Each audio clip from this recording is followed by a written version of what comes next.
Good morning everyone!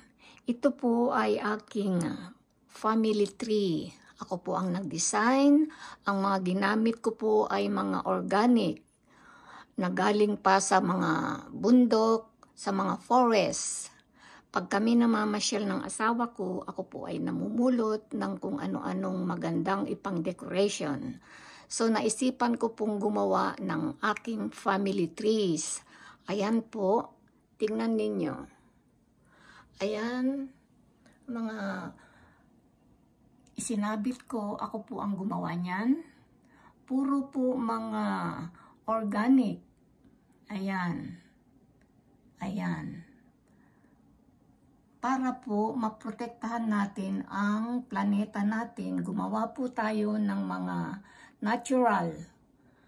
Katulad na nga nito. Ito ay mga dried wild flowers.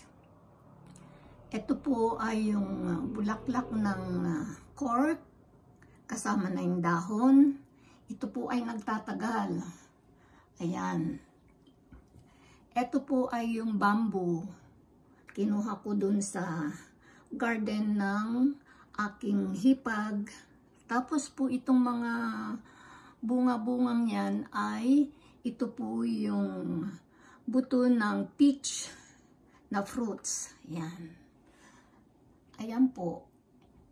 Ito na yung aking panganay.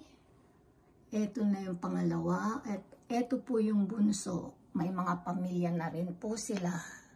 Di ba ang gandang tingnan pag mga organic, mga natural, para maprotektahan po natin ang ating planeta.